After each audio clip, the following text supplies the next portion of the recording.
teu adversário, enquanto estás no caminho com ele, para que não aconteça que o adversário te entregue ao juiz e o juiz te entregue ao oficial de justiça e te encerre na prisão. São palavras de Jesus, que está no Evangelho de Mateus, capítulo 5, versículo 25.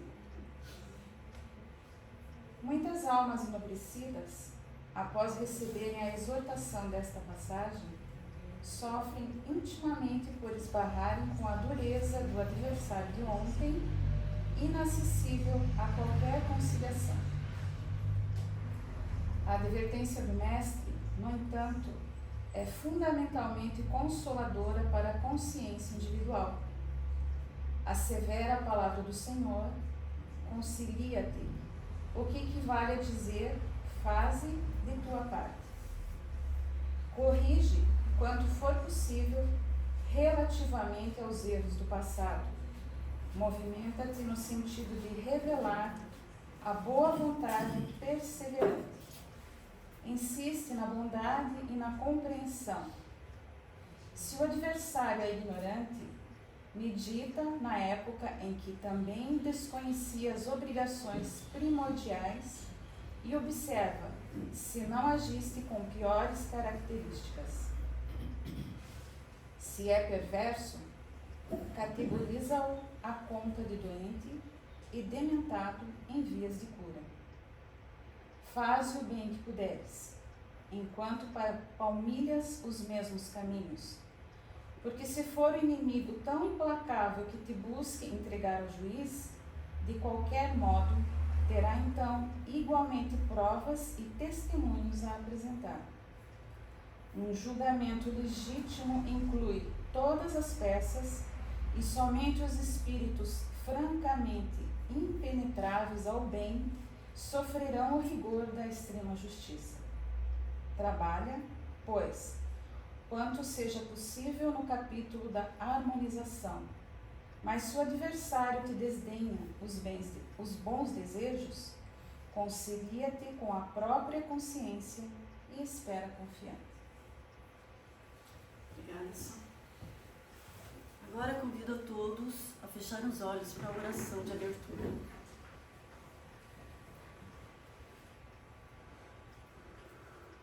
Senhor, estamos aqui reunidos neste ambiente de paz, nesta casa que nos acolhe e nos fortalece, em busca de um conforto espiritual, em busca das verdades eternas. Pedimos o amparo para estarmos receptivos às boas energias deste ambiente, aos ensinamentos que nos serão passados hoje através da palestra, para que assim possamos sair daqui fortalecidos física e espiritualmente e mais esclarecidos acerca das verdades eternas, mais conscientes da necessidade de se viver de acordo com as tuas leis, de acordo com os ensinamentos de Jesus, e assim em nosso dia a dia buscarmos perseverar no caminho do bem em busca do nosso aprimoramento espiritual. Queremos pedir também, Senhor, pelos irmãos do Rio Grande do Sul. Dai a eles a força necessária para suportarem o sofrimento pelo qual estão passando. Dai a eles a força necessária para se manterem firmes e confiantes no teu amparo e na tua proteção. Pedimos ainda também por nós, que esteja sempre conosco, nos amparando nos momentos de dificuldades. Dificuldades essas que sabemos serem provações necessárias ao nosso crescimento espiritual. Esteja conosco, nos protegendo de todo mal. Esteja conosco, nos guiando em todos os momentos. Que assim seja. E quem vai nos trazer a palestra de hoje é o palestrante Mário Cimetti. Já agradecemos desde já a sua presença. Ele é um trabalhador do Centro Espírita que fica em Itaiópolis, Santa Catarina. Seja muito bem-vindo. A palavra é sua.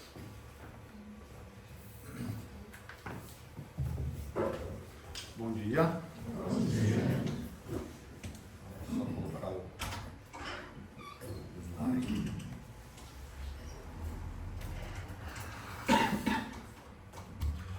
Uma satisfação estar aqui nessa casa novamente, para podermos falar um pouquinho aí sobre os ensinamentos da doutrina espírita. O tema que nós vamos conversar hoje é perdão. O caminho da cura. Será que o perdão cura mesmo? Ou isso é conversa de religioso? Que cura é remédio, cirurgia. Perdão não tem relação com isso. E será que nós precisamos perdoar? Precisamos tolerar, né? Esse estudo é baseado no Evangelho segundo o Espiritismo, obras de André Luiz, Joana de Ângeles. E por mais que a gente imagine que muitas vezes nós não precisamos perdoar, não, eu não carrego mágoa, né? Eu já superei isso. Muitas vezes nós temos mágoas ocultas, que se for mexer aí no nosso passado, a gente acaba encontrando elas escondidinhas ali. Sem contar outras vidas, né? Outras vidas. Eu descobri que tenho alguns inimigos que eu nunca fiz nada para essas pessoas e as pessoas me odeiam. E digo, minha nossa, como é que eu vou resolver isso? Coisa assim meio que de romance da Bíblia, sabe? O que está acontecendo? Eu não fiz nada para essas pessoas. Mas talvez tenha alguma coisa ali que a gente não saiba, né?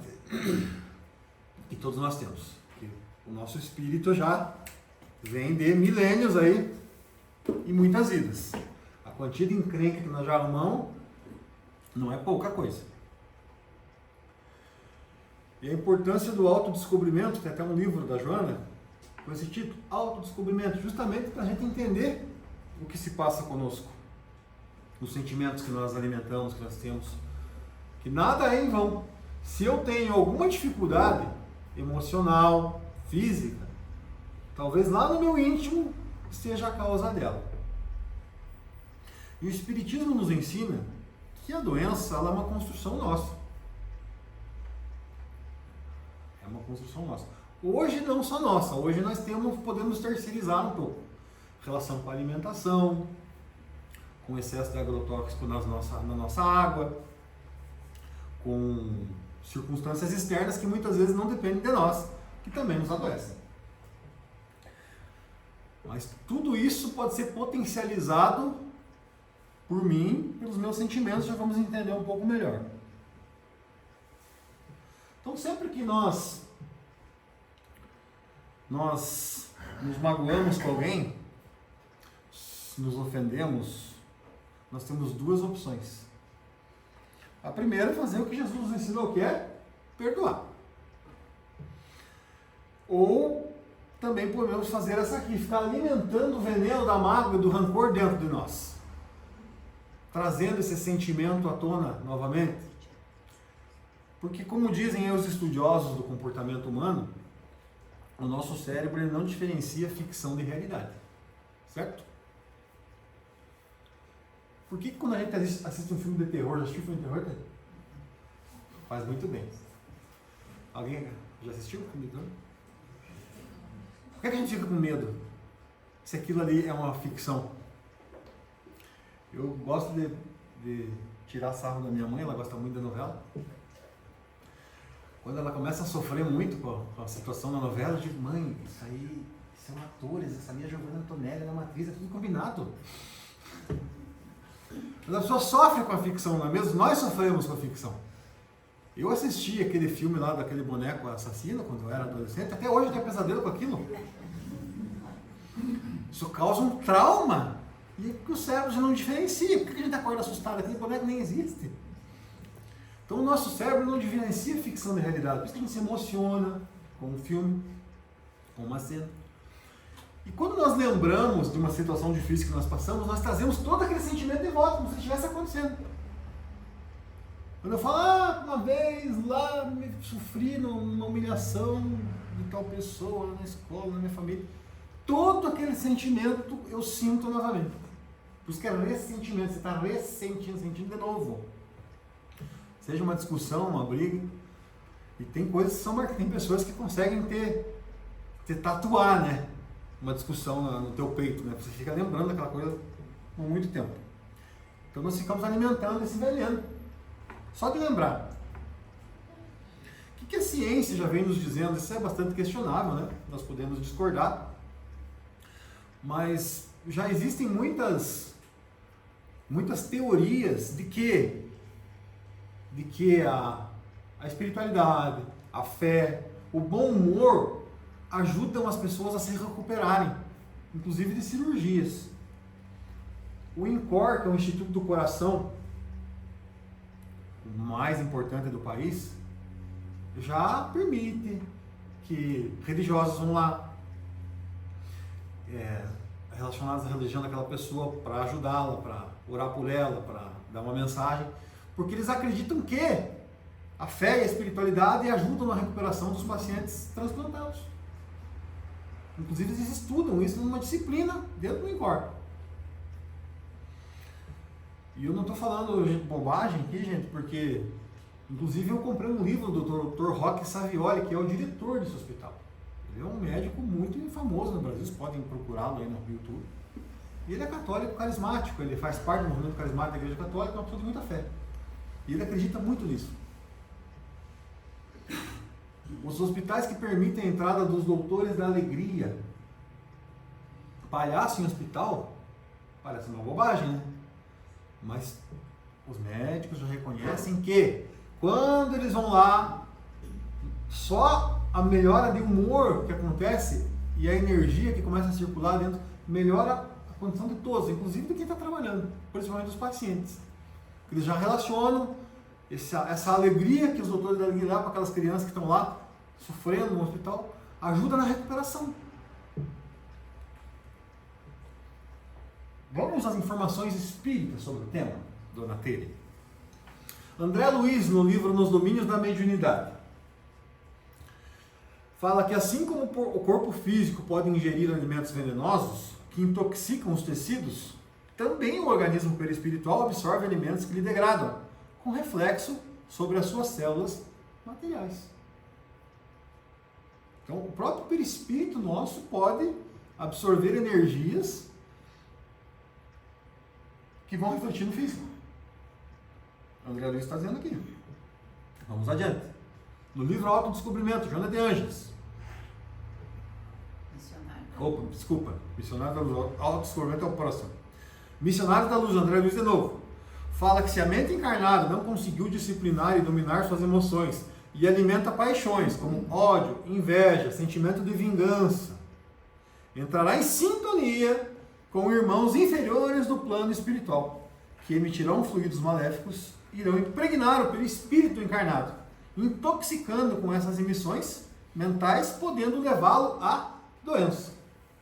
Então a gente vai se conectar. Quando eu sou uma pessoa rancorosa, invejosa, vingativa, tenho sentimentos ruins, eu vou me conectar com entidades, com espíritos que estão por aí, com esses meus sentimentos, que vão intoxicar o meu perispírito, refletindo no meu corpo físico. Autodescobrimento, Joana de Ângeles. Quando a mente elabora conflitos, ressentimentos, ódios, que se prolongam, os dardos reagentes disparados desatrelam as células dos seus automatismos, que degeneram, dando origem a tumores de vários tipos, especialmente cancerígenos em razão da sua carga mortífera de energia que as agride. Olha só. Então, o nosso sentimento vai potencializar qualquer tipo de doença que possa estar entrando no nosso organismo, inclusive o câncer, está dizendo aqui. Bíblia Sagrada, vamos lá, Provérbios 17 e 22. O coração alegre serve de bom remédio, mas o espírito abatido virá secar os ossos. Está lá na Bíblia já há 3.000 anos nos provérbios. Relacionando nosso sentimento, nossa emoção, a nossa saúde. Essa aqui é boa, entender, ele vai gostar. Seichonoye, que é uma doutrina japonesa que mistura aspectos do budismo, do cristianismo, faz muita relação sentimento, doença. O resfriado escorre quando o corpo não chora. A dor de garganta entope quando não é possível comunicar as aflições. O estômago arde quando as raivas não conseguem sair. O diabetes invade quando a solidão dói. O corpo engorda quando a insatisfação aperta. Quando a gente está insatisfeito, o que a gente faz, né? E de preferência, gordura, açúcar, brigadeiro, batata frita, que troço, assim, que daí dá um alívio, né? Que nem consumir um entorpecente. Digo, deixa eu comer aqui uma porção de batata com bacon que eu me acalmo. A dor de cabeça deprime quando as dúvidas aumentam. Já começa a pensar. O coração desiste quando o sentido da vida parece terminar. A alergia aparece quando o perfeccionismo fica intolerável. As unhas quebram quando as defesas ficam ameaçadas. O peito aperta quando o orgulho escraviza. O coração infarta quando chega a ingratidão. A pressão sobe quando o medo aprisiona. As neuroses paralisam quando a criança interna tiraniza. A febre esquenta quando as defesas detonam as fronteiras da imunidade. Coloca um copo d'água para você, por favor. Então por que eu estou trazendo esses temas aqui, gente? Inclusive de outras religiões. Fazendo uma coisa que Kardec nos ensinou. Compare as ideias. Sempre que tiver uma mensagem, uma revelação, alguma coisa, busque outras informações para ver se corroboram isso, se confirmam. Então é muita filosofia, muita gente falando a mesma coisa. Quer dizer que faz algum sentido. Vamos para as obras fundamentais. Gênesis, capítulo 14. Quando Kardec fala dos fluidos. Item 18. O perispírito dos encarnados, sendo de natureza idêntica dos fluidos espirituais, assimila-se com facilidade, como uma esponja, embebe-se de um líquido. Estes fluidos têm sobre o perispírito uma ação tanto mais direta quanto ela pela sua expansão e sua radiação, e confunde-se com ele. Então nós estamos aí captando tudo. Nosso perispírito está captando tudo, de bom ou de ruim. Por que quando nós viemos a uma casa espírita, ouvimos uma palestra, tomamos um passe, água fluida, saímos melhor do que quando entramos? Porque nós estamos aqui captando, nosso perispírito está aqui captando as energias desse ambiente, que esse ambiente é um ambiente sanado. Não só pelos espíritos superiores, mas pela intenção que nós estamos, todos nós aqui. Que ninguém vem aqui mal intencionado. A gente está aqui em busca de um conhecimento, em busca de um conforto, em busca de um consolo. Então é normal que a energia, a psicosfera desse ambiente seja positiva. E nós saiamos daqui melhor do que quando entramos. Por isso que muitas vezes, né, dá aquela vontade de não vir, né? Ai, eu estou tão cansado, meu Deus, tenho coisa para fazer. Dá aquela vontade de não vir, porque muitas vezes tem gente que não quer que a gente venha. Não vai lá, esse cidadão vai lá e vai voltar melhor, eu não posso influenciar. Ele vai evoluir um pouquinho, e aí já eu não consigo que ele faça as coisas que eu quero que ele faça. Nós vamos perdendo, quem quer o nosso mal vai perdendo a influência sobre nós, quando nós começamos a buscar o caminho do bem. Ou pelo menos o caminho do autoconhecimento, do equilíbrio.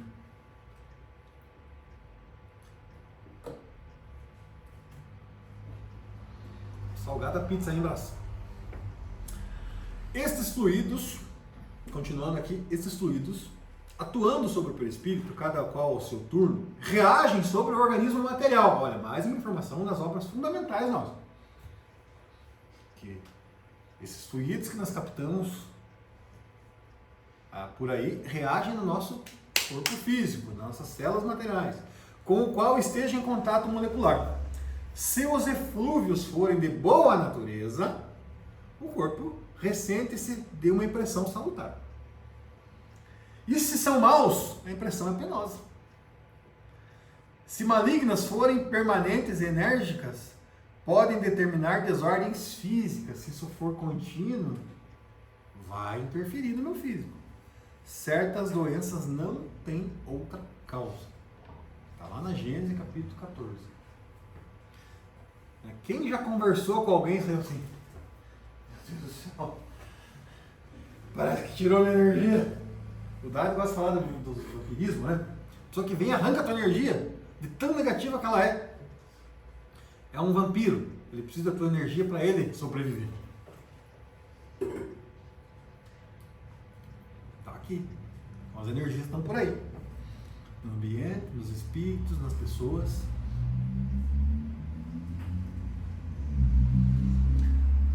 O pensamento do espírito encarnado atua sobre os fluidos espirituais como aquele dos espíritos desencarnados. Transmite-se de espírito a espírito pela mesma via e, conforme seja bom ou má, saneia ou vicia os fluidos envolventes. Olha, então, o meu pensamento pode sanear ou viciar o ambiente que eu estou. Por isso tem casa que está lá, que é desequilibrada, que é aquele lar que tem gente que não tem vontade de voltar para casa, né? Porque está viciado aquele ambiente de energia negativa. Isso é tão interessante, essa questão do pensamento, porque a conexão que nós temos com qualquer pessoa do universo é por pensamento. Se nós pegarmos exemplos que nós temos aí nas obras espíritas e já vamos comparar com a nossa vida, nós vamos ver que isso faz tanto sentido. No filme, no livro do Nosso Lar, nós fazemos a peça lá, Brasa, meu colega de teatro, tem uma cena bastante interessante de um menino chamado Francisco. Inclusive você fazia o personagem, né, Brasa? O Francisco acabou de desencarnar e ele está tendo todas as sensações do caixão, porque ele ficou preso no corpo enquanto o seu corpo deteriorava. Mas ele já estava lá sendo socorrido, já tinha sido socorrido, já estava numa colônia espiritual, sendo atendido, e ele continuava com aquelas sensações. Continuava perturbado, sentindo os vermes, tentando se limpar, e aí o espírito diz para o André Luiz, né, ao tentar acalmar aquele espírito tão perturbado, o mentor lá diz para o André Luiz, o pensamento dos familiares encarnados está perturbando o nosso amigo. Então, como era um jovem, a família não se conformava. E por não se conformar, por ficar lamentando a morte desse rapaz, enviava a energia para ele lá e perturbava ele lá no plano espiritual. Aí o que o mentor determina? Vamos enviar uma carga de problemas para essa família, para eles desviarem um pouco o foco e deixarem o morto em paz. Então a espiritualidade superior vem e nos arruma problemas, para que a gente desvie o assunto. Esqueça um pouco a pessoa que está lá precisando ser socorrida. Quando nós falamos de alguém, não sei se vocês têm esse hábito de comentar sobre a vida das pessoas. É como você diz, né? Espírita não fala mal dos outros, a gente faz comentários para ajudar a pessoa a melhorar, né? Como tem aquele meme que circula, né, no final do ano, né? Se eu te ofendi esse ano, eu peço que você melhore, porque eu não quero te ofender esse ano de novo. Então, quando a gente fala de alguém, é aquilo que nós falamos, que o cérebro não distingue realidade e ficção. A gente traz a energia da pessoa. Então, se você não gosta de alguém, não fale dela. Porque ela vai estar do teu ladinho o tempo todo com a energia. Você conecta com a energia dela. Pode ver que baixa. Pô, fulano me fez um negócio. Beleza, esquece essa pessoa, senão você vai estar conectada com ela 24 horas. Uma outra situação dos missionários da luz. Quando nós dormimos, o nosso espírito se desconecta do corpo e fica por aí. O que nós fazemos? Ninguém quer saber, né? Ainda bem que a gente não lembra. Mas a gente pode fazer muita coisa. Coisas que nós nos afinizamos. Posso ir no baile, ver o que está acontecendo lá, né? Posso ir visitar alguém que eu conheço, que eu não posso visitar durante o dia. Posso fazer cursos nas colônias espirituais. E André Luiz vai participar de um curso desse, onde o Espírito Superior dava um curso para 300 trabalhadores de casas espíritas. Nós dormimos e vamos lá participar de um curso. Faltou 2 trabalhadores naquele dia. Perderam o ônibus. E aproveitando que o André Luiz estava ali para narrar a situação, o mentor disse, pega o André Luiz, vai lá ver o que aconteceu com esses trabalhadores. Vão para a terra, dê um pulinho lá, e ver o que aconteceu com esses trabalhadores. Que não vieram. Chegaram na casa de um deles, estava ele lá, numa festinha com 2 entidades. E não quis ir no curso. Não, tá bom, tá melhor aqui, nessa festa. E já desconectado do corpo, olha como são as coisas. Aí ele narra essa situação e vamos lá ver o outro que não foi. O outro que não foi estava lá naquela condição de pesadelo. Já tiver pesadelo? Quando você quer acordar, mas não consegue acordar, você sabe que você está tendo um pesadelo, mas você não consegue fazer aquele pesadelo, você não levanta e não fica, sabe, naquele tremelique. O que aconteceu? Tinha uma entidade esperando ele sair do corpo. Quando ele saiu do corpo e viu a entidade, ele voltou correndo, puf, no susto, que isso é automático, né? Por quê? Ele tinha falado mal daquela pessoa durante o dia, que é alguém que tinha morrido. Então nem de morto nós podemos falar, porque a gente invoca o espírito, a gente conecta com ele, aquilo que nós falamos da energia da pessoa. Então ele falou da pessoa, fulano lá morreu, não é porque morreu que vai ficar bom, né? Quem conhece? E descascou. E o espírito se conectou e ouviu ele falar. Ficou como assim? Espera aí, de noite nós conversamos. Ficou esperando ele sair do corpo. A hora que ele saiu e viu, vamos conhecer o negócio, ele voltou assustado. Tá vendo como são as coisas? Isso está narrado no livro Missionários da Luz. Isso é muito louco. Beleza, já fizemos o diagnóstico. Agora vamos falar de perdão. É fácil perdoar? Fácil? Depende do tamanho da ofensa, né? Ofensas menores, assim, tá bom. Tá bom. Quando a gente fala uma bobagem, alguma coisa. Ofensas maiores, uma violência, já é mais difícil, né? Eu vim de carona ontem de Babacar. Eu vim conversando com a pessoa. Cara, bom de prosa, eu também. Então, prosemos a viagem inteira, 2 horas nós prosemos. E ele contando do irmão dele, que morava em Itanhaém, em São Paulo.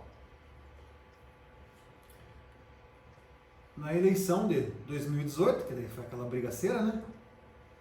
Ele discutiu com o vizinho, por causa de política. Um defendendo um lado, outro defendendo do outro, e você que não presta é você, e agora, né? Todo mundo tem seu político de estimação para defender. Obrigado. O cara foi lá, passou a mão numa faca, veio e deu 7 facadas nele. Cara, o que nós estamos falando? Que o povo enlouqueceu, né? Nós estamos numa fase assim que até para dizer bom dia tá dando medo. Então já é algo mais difícil de perdoar, né? Esse tipo de situação, né? Imagine matar o outro por uma discussão política, fica uma mágoa, talvez tá lá obsediando lá, o espírito que morreu tá obsediando o que matou ele. É muito comum isso acontecer, né? Então esse tipo de situação já é mais difícil. É mais fácil a gente perdoar ou se ofender? Só pra gente pensar, né? É mais fácil a gente sentir amor ou raiva das pessoas? Ser indulgente e ter o condenar. O que é mais fácil? Vamos respirar, né? Perdoar é um exercício. Perdoar é um hábito que a gente adquire diariamente, entendendo o que precisa e estudando. Jesus nos deixou todo um evangelho que ele nos ensina a perdoar, praticar esse ensinamento e vivenciá-los, né? Hoje a moda é a vingança, não está lá Israel bombardeando Gaza porque sofreu um atentado, então o ciclo de ódio e violência só aumenta, porque ninguém tem a capacidade de, peraí, vamos fazer diferente, né? Vamos fazer outra coisa, que não se vingar, que não cometer mais violência para resolver violência e violência. Tem até um ditado, né? As nossas avós diziam que violência gera mais violência. Está fora de moda esse ditado. Hoje a violência virou resposta, né? E um direito. Tá bom, né? Como dizia Gandhi, olho por olho, dente por dente, ficaremos todos cegos e banguelas. Gandhi também está fora de moda. No capítulo 10 do Evangelho segundo o Espiritismo, bem-aventurados aqueles que são misericordiosos, porque eles próprios obterão misericórdia. Então Jesus já veio nos dizer que aquele que tiver misericórdia do seu próximo, ele também obterá, porque é uma lei divina, lei de causa e efeito. Tudo aquilo que eu ofereço, eu tenho de volta. Muitas vezes nós damos aquele perdão condicional, né, Pedro? Vou te perdoar. Mas se você pisar na bola de novo, eu quebro as suas pernas. Eu vou te perdoar, mas nunca mais passe na minha frente. Ou exigimos o perdão exigente. Não, eu vou te perdoar, mas você vai ter que fazer tal coisa. Você vai ter que vir de joelho aqui na frente, lá, vai lá no Sena domingo, na frente de todo mundo. Eu vou acreditar no teu arrependimento. O perdão exigente, né? E nós espíritas aprendemos que o perdão, ele fecha o tal do ciclo kármico, né? O que os budistas chamam de roda de samsara, que enquanto eu não perdoo, eu fico girando dentro de uma roda. Enquanto eu não resolvo a questão, eu fico voltando para resolver o mesmo problema ou as mesmas situações. Sabe quem já falava dessa roda de samsara aqui? Os hebreus. Antes até dos budistas. Está naquele livro chamado, que eles chamam de esotérico, chamado Kabbalah. No Zohar, que é uma parte mais esotérica do judaísmo, que é para ter mais de 3.000 anos dessa roda de samsara, que nós vamos andando em círculos até resolvermos aquilo que nós precisamos resolver. Isso é tão interessante porque a vida vai nos apresentando circunstâncias para nós resolvermos as questões. Eu gosto de contar uma história de uma pessoa conhecida minha, eu já contei essa história aqui. Ela é uma professora aposentada, muito amiga da minha mãe, morou na casa da minha mãe uma época, quando se separou. Hoje ela mora aqui em Pinhais, ali na divisa com Pinhais. Então ela se aposentou e resolveu vir morar em Curitiba. Procura apartamento ali, tal, não dá certo, outro também não dá certo, daqui a pouco conseguiu. Alugou um apartamento na rua Tibagi, aqui no centro de Curitiba. E ela, quando ainda professora, fizeram um curso de pós-graduação. E durante esse curso de pós-graduação das professoras, elas começaram a se desentender como uma das professoras do curso. E ela liderou meio que um motim ali contra essa professora, e essa professora foi demitida. É um direito do consumidor, né? Reclamar se não está contente com o serviço. Não estavam contentes e demitiram lá a professora. E ficou aquela coisa, né? Ela que fez, que foi a líder disso. 20 anos tinham se passado quando ela veio morar em Curitiba, conseguiu um apartamentinho na Tibagi. Um belo dia, saindo no corredor, quem ela encontra no apartamento de Curitiba, da rua Tibagi? Curitiba é pequeno, né? Muito fácil encontrar alguém que você não vê há 20 anos, né? A professora. Oi, tudo bem? Tá? Quanto tempo? Então, pois é. E ela já é uma estudiosa, né, do espiritismo, uma estudiosa da Seichonoye, que é o budismo, engajado com o cristianismo. Ela disse, meu Deus, olha aí a vida me apresentando uma oportunidade. E aí, você por aqui? Falou pra ela, né? Ela disse, pois é, vim morar em Curitiba. Tô morando aqui, aluguei um apartamento. Ah, é, eu também moro aqui. Pois é, eu tô morando no tal andar. Não me diga o mesmo andar que eu moro. Ah, qual apartamento? Portas de frente. Tem cabimento no negócio desse? Olha o mundo andando em círculos aqui. Estou oferecendo a oportunidade de você resolver as questões. E ela entendeu que precisava resolver. E resolveu. Ajudou essa mulher. Quando a mulher se ausentava, ela cuidava da criança pequena que ela tinha. E criou-se ali um vínculo de amizade e perdão. Quebrou a roda de Sansara. Não precisa mais voltar para resolver essa questão. Isso vale para tudo. Quando nós temos ressentimento por alguém, quando nós antipatizamos, pode ver quando a gente não gosta de uma pessoa, talvez Curitiba mesmo, uma cidade pequena, triste, vive encontrando a pessoa. Vive encontrando a pessoa. Mas enfim, vamos adiante. Se perdoardes aos homens as faltas que eles fazem contra vós, nos diz Jesus, vosso Pai Celestial vos perdoará também os vossos pecados. Mas se não perdoardes aos homens quando eles vos ofendem, vosso Pai também não vos perdoará os pecados. Como assim? Lei de causa e efeito. Tudo aquilo que eu ofereço, bate nessa tecla, tudo aquilo que eu ofereço, o universo vai responder na mesma frequência para mim. Por quê?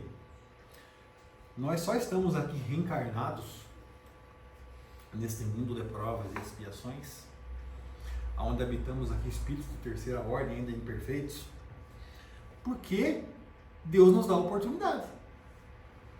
Se valesse uma vida só, talvez a gente estivesse tudo no inferno. Porque a lei divina é de misericórdia. Ela permite que a gente resgate. E tem um exemplo dentro do movimento espírita, e talvez o movimento espírita seja para isso, seja para a gente receber o perdão divino dos nossos erros passados. Porque acreditem, quem reencarna no movimento espírita, precisando trabalhar nele, a gente pede para quitar débitos. Porque a doutrina espírita é uma espécie de corretora que nos ajuda, aquela renegociação lá, o desenrola, né? Para a gente pagar dívidas. Camilo Chaves, presidente da Federação Espírita Mineira, escritor, médium, um grande trabalhador no movimento espírita, benfeitor. Camilo Chaves era uma pessoa melancólica, triste, mesmo sendo um grande senador da República. Era muito comum nos primórdios do espiritismo brasileiro espíritas envolvidos na política. Tivemos Eurípides Barçanufo, fundou escolas. Bezerra de Menezes foi deputado federal no início da República. O Camilo Chaves, e dentre outros. E conhecendo a trajetória dessas pessoas, você vai entender por quê. Camilo Chaves escreveu um livro chamado Semíramis. Semíramis era a esposa do Nabucodonosor, o grande imperador da Babilônia. Todos nós conhecemos a história. E mais tarde, Divaldo nos revela que Nabucodonosor, que Camilo Chaves era a reencarnação de Nabucodonosor. Como que Divaldo sabe disso? Porque depois que o Camilo desencarna, ele procura o Divaldo em espírito. Divaldo precisa de ajuda. Ainda tem espíritos da Babilônia que eu mergulhei no sofrimento, como imperador que eu fui, cruel que fui, que precisam reencarnar, e eu tenho débito com esses espíritos. Olha quanto tempo leva para resolver as coisas. Já fazia 2.500 anos. E ainda tinha colherá ceitil por ceitil. Essa é a nossa condenação, resolver o mal que causamos. Então ainda havia espíritos em sofrimento. E cada vez, por que Camilo Chaves era uma pessoa melancólica, triste? Cada vez que esses espíritos lembravam dele, seja lá onde eles estivessem, ele sentia. Olha a conexão que nós temos com cada alma que passa pelo nosso caminho. Ele sentia. E a conexão, obviamente, era de ódio. Porque esses espíritos foram torturados, foram cegados por ele, quer dizer, a Babilônia cegava os escravos, crianças. Crescia cego. E ele teve que resgatar todas essas almas. Segundo de volta, foi parar uns 10 lá com ele, desses espíritos da Babilônia. Então, ele vem procurar pessoas, famílias, para poder providenciar a reencarnação dos espíritos. Então, todos nós precisamos da misericórdia divina. Se esses grandes homens que estiverem conosco precisaram, imagina nós aqui. Se vosso irmão pecou contra vós, ide exibir sua falta em particular entre vós e ele. Se ele vos escuta, terei ganho, vosso irmão. Então Pedro, se aproximando, lhe disse: quantas vezes, Jesus, perdoarei o meu irmão? Olha a pergunta de Pedro. Pedro foi um dos apóstolos que mais deu trabalho para Jesus, né? Porque Pedro era rancoroso. Pedro era rancoroso. E era normal que fosse. Já vamos entender por quê. E Jesus teve um trabalho com Pedro, uma paciência com Pedro. E Pedro pergunta: Jesus, quantas vezes então eu tenho que perdoar, meu irmão? Ele não precisava ser perdoado. Quantas vezes que eu tenho que perdoar? Quando ele tiver pecado contra mim, será até 7 vezes? E Jesus lhe respondeu: eu não vos digo até 7 vezes, mas 70 vezes 7 vezes. Então, Jesus aqui dá uma chinelada no Pedro. E já vamos entender por quê. Pedro era difícil, era rancoroso, implicava com Jesus, implicava com Maria Madalena, então minha Nossa Senhora. Era inimiga dele. Eles não entendiam por que Jesus dava atenção para Maria Madalena. Isso está narrado, gente, nas obras, tá? Espíritos, eu não estou criando aqui teorias, tá? No livro, agora me fugiu o nome, aquele que conta as passagens, que Humberto de Campos narra as passagens de Jesus. Se alguém lembrar aí, me ajude. Boa Nova, obrigado. Está no livro Boa Nova. Inclusive essa passagem aqui que eu tirei de lá. Por que Pedro está perguntando assim? Por que eu tenho... Quantas vezes eu tenho que perdoar então? Porque está ressentido. Eles estavam em Nazaré e pensaram: terra de Jesus. Tá para nós, aqui vai ser fácil. Que nem para Itaiópolis lá, né? Vamos lá para Itaiópolis. Aqui o Mário Jorge deve ter prestígio. Melhor não vá. Jesus era a mesma coisa, não tinha prestígio nenhum em Nazaré. E a hora que eles voltam, eles saíram para pregar, voltam, eles falam: Jesus, quase saímos no soco com os caras aí, é mais ou menos isso, né? Eles brigaram lá. E Jesus fala: mas não façam isso. Não queiram impor a verdade aos outros. Isso é tirania, Jesus fala. Eles querem impor o nosso pensamento. E os dois se ressentem, tanto o Pedro quanto o Tiago. Pô, nós estamos correndo aqui por causa do cara. Aí o Tiago fala: ó, Jesus, eu não ia falar, mas já que você tocou no assunto, eu não ia falar. Mas aqui em Nazaré, aqui onde você nasceu, ninguém gosta de você. Está lá no livro. No capítulo. O capítulo é perdão. Ninguém gosta de você aqui, Jesus. Você quer ser o Messias, não sei o que, e o enviado de Deus, não é isso aqui. Onde você nasceu? Você não tem vez, você não tem moral. Aí Jesus fala para ele: Tiago, querer que todo mundo faça bom juízo de nós não seria vaidade? Jesus não tinha essa preocupação que eu gostasse dele. E eu penso: pô, então agora quantas vezes eu vou ter que perdoar? 7 vezes? Não te digo 7 vezes, mas 70 vezes. Por que Jesus usa esse número? É engraçado isso aqui, porque isso é feito uma confusão nesses troços aqui, né? Não, porque isso dá uma conta aqui, que se multiplica e dá infinito e outros. Tudo bobagem. Jesus estava falando isso aqui, ó. Ora, está lá em Gênesis, caiu em 24. Isso quem nos explica é o Haroldo Dutra, que estuda, né, o Velho Testamento assim. Gênesis 4, 24. Ora, se Caim é vingado 7 vezes, Lameque, que era um descendente de Caim, será vingado 70 vezes 7. Então, até aquele momento, você podia se vingar esse número. Porque dentro da cultura do povo hebreu, a vingança era uma lei. Não como... Até tanto que Moisés equilibrou a coisa, igual. A partir de agora, é lei de talhão.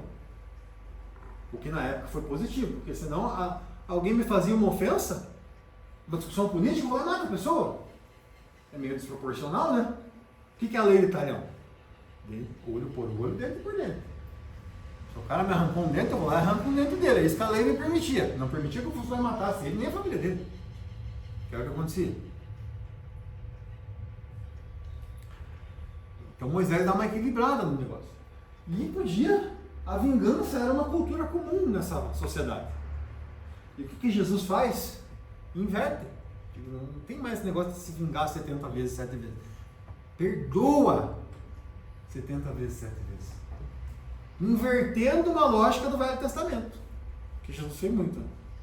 Dizem por aí que é assim, mas eu, porém, vos digo que é assado. E tem aquela historinha do cachorro do Chico, né? Que o Chico era uma alma feminina, no sentido de gostar dos animais, né? Ele tinha uma ligação muito forte com os animais. E ele tinha um cachorrinho lá que ele gostava muito do cachorro. E o cachorrinho pesteou, ficou pesteado. Quem já teve... Hoje, né? Tem as clínicas veterinárias, né? Tem casa, se for o caso. Na época não tinha esse negócio. Não tinha nem as injeções. E o cachorrinho pesteado. Morre ou não morre, tinha medo que passasse para as pessoas, né?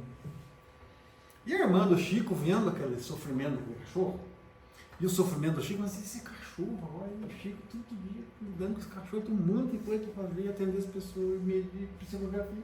E esse cachorro dele. Vou resolver isso. Vocês jovens não sabem, tá? Vou contar uma coisa aqui. Mas não apedrejem os seus pais e seus avós. Mas antigamente, quando os cachorros ficavam doentes, o que nós fazia? Sacrificava, não matava não. Mas sacrificava o animal. Porque sacrifício é diferente de matar, né? A gente sacrificava o animal para que não parasse de sofrer, não era assim? A intenção era boa, né? Porque não tinha cura, não tinha veterinário, não tinha nada. Então o que a irmã do Chico fez? Sacrificou o animalzinho. Quando o Chico chegou em casa e viu, o que aconteceu? Ele ficou magoado. Como é que mata meu cachorro? Né? Ficou magoado com a irmã dele. Não falou nada, mas ficou magoado. E passou uns dias, o irmão dele disse assim: Chico, isso está te fazendo mal. O que está me fazendo mal? Chico nem sabia o que ele estava falando. Essa marca com a tua irmã. Resolva isso. Toma, achou. Pois é. O que eu faço? Veja a coisa que ela mais quer, dê de presente. O quê? Eu sou ofendido e tenho que dar um presente? Como assim? O Chico disse para o Emmanuel. A receita não é minha, a receita é de Jesus. Pague o mal com o bem.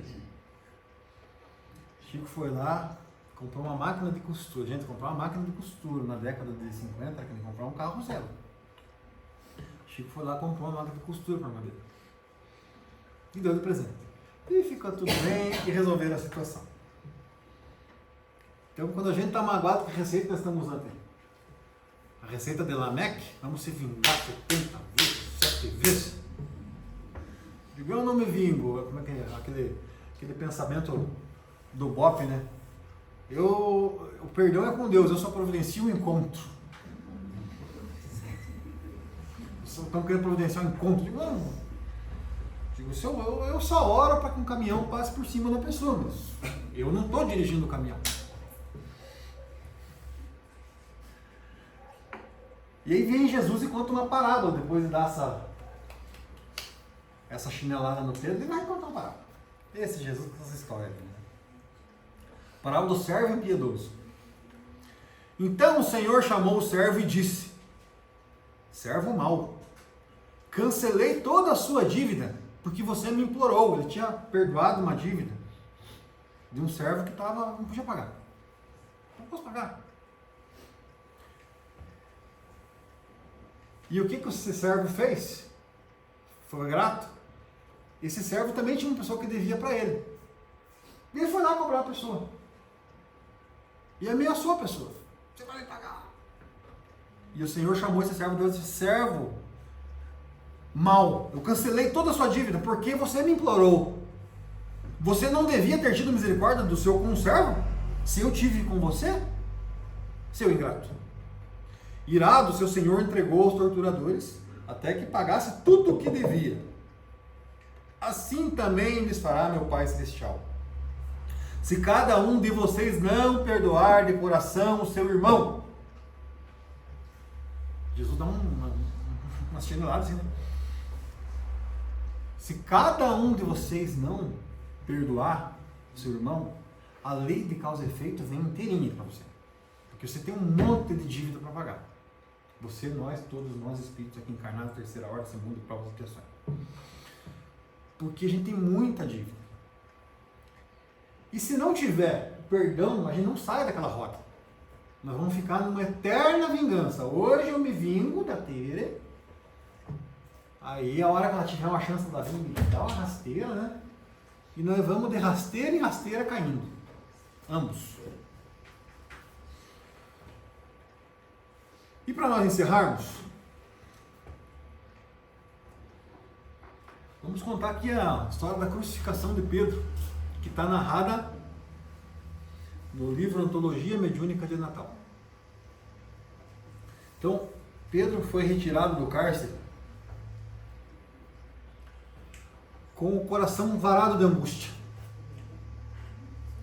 Enquanto ele caminhava pela Via Ápia para ser encaminhado para a crucificação, o povo todo acompanhando. A crucificação era um evento, era uma marcha, né?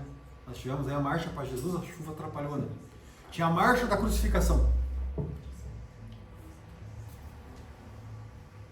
E o povo olhava aquele velhinho de cabelos brancos e se compadecia daquele homem.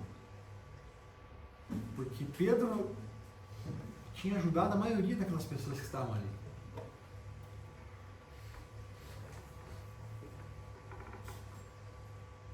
E os soldados romanos percebiam aquele ambiente de compaixão para com Pedro. E um deles, chamado Sertório Aniceto, chicoteava Pedro. Velho imundo. Não zombe da credulidade desse povo, esse povo ignorante que acha que você é uma pessoa boa. Você é um criminoso perante o Estado romano. Hoje você paga a tua dívida para com o Estado. Ofendia Pedro. E Pedro seguia. E durante o caminho, ele começou a sentir uma profunda saudade de Jesus. Chegando à cruz, diz a tradição católica que Pedro foi crucificado de cabeça para baixo. A gente não tem essa informação esse detalhe no livro, nem se foi de um jeito ou de outro. Mas Humberto de Campos narra que Pedro foi atado à cruz, meio que sem sentir o que estava acontecendo com ele. E lembrando das passagens do Mestre. E atado à cruz, já feito todo o procedimento, que era bastante cruel, quebravam-se as pernas, quebravam-se os braços, se sangrava a pessoa. Mas Pedro demorava a morrer. Não morria. E o Sertório Aniceto incomodava com aquela situação. Ele queria terminar logo aquele serviço. Ele passa a mão numa pedra pontiaguda e atira na cabeça de Pedro. Morre, velho bruxo. O sangue escorre e Pedro se vê rapidamente fora do corpo. E admirado, olhando para o seu corpo inerte, Ele observa ao longe que alguém se aproxima. Olhando para ele, vai se aproximando, vai se aproximando, vai se aproximando. Quem era? Era Jesus, que veio buscar o seu discípulo antes rancoroso, agora amado e amoroso. Jesus toma Pedro nos braços e o leva, segundo Humberto de Campos. Leva para onde? Instâncias de repouso que esse tipo de espírito vai. Eu não consigo nem imaginar o que seja. Lá Pedro encontra velhos amigos, os outros apóstolos, que foi um dos últimos a morrer. E fica alguns dias lá. Jesus chega para ele e diz: Pedro, fica aqui, descansa quanto quiser que eu preciso ir. Mas vai para onde, mestre? Preciso voltar para a terra. Quando tiver uma alma que chore, eu não posso descansar. Ah, mas então eu vou junto. Então vamos. E vieram. Como que ele vai? Também não sei. Mas vieram. Chegaram em Roma. E acontecia nesse dia uma celebração religiosa em Roma. Uma celebração religiosa. E o povo estava reunido e Pedro bastante impressionado, a primeira vez que ele vinha, né, com aquela situação. E começa a observar tudo aquilo. Bastante emocionado. Jesus chega no ouvido deles: Pedro, alguém te chama. Quando Pedro presta atenção, ele se vê diante de quem o chamava. O espírito é assim, né? Se vê diante de quem o chamava. Se os negativos acham, imagine um espírito superior. Diante de um túmulo, do túmulo de Pedro, com o filho doente, à beira da morte, nos braços, estava lá um soldado romano. Que soldado? Sertório Aniceto. Que oportunidade, né? Ah, você que jogou a pedra na minha cabeça. Sertório, com o filho nos braços, ajoelhado diante do túmulo de Pedro, implorava para que Pedro curasse seu filho e pedia perdão a Pedro. O que faríamos, né, Pedro, em espírito, estende as mãos diante daquele menino enfermo, no colo do pai, desesperado. E em espírito, cura a criança. Sertório percebe que o filho havia sido curado e, com lágrimas nos olhos, agradece mentalmente a Pedro. E a partir daquele dia, para Sertório Aniceto, começou uma vida nova. E para Pedro, o trabalho continua. Muita paz a todos. Prece. Não terminou o serviço ainda. Vai receber. Senão não recebo o cachê. Então vamos agradecer esse momento que estivemos aqui reunidos para compreendermos um pouquinho melhor os ensinamentos da doutrina espírita. Essa compreensão que o Espiritismo nos traz dos ensinamentos de Jesus, dos seus exemplos, compreendendo a necessidade do perdão diário, a necessidade de sermos indulgentes com os nossos irmãos, de sermos tolerantes com os defeitos dos outros, porque o momento que nós estamos vivendo é muito delicado. Muita intolerância, intransigência, onde muitas vezes nós arrumamos mágoas e rancores com pessoas que nós nem conhecemos. E acabamos prejudicando a nossa paz de espírito, o nosso corpo físico, adquirindo doenças e perturbando a nossa vida. Então vamos agradecer a esses ensinamentos sagrados que a doutrina espírita nos proporciona, nos ajudando a viver melhor o nosso dia a dia, a compreender melhor os nossos problemas, as nossas dificuldades, para podermos seguir nessa jornada como espíritos imortais em busca do processo evolutivo e de nos melhorarmos a cada dia. Agradecemos aos espíritos amigos, mentores desta casa que nos auxiliam nos trabalhos e damos por encerrada a palestra pública de hoje e seguimos para o passe. Que assim seja.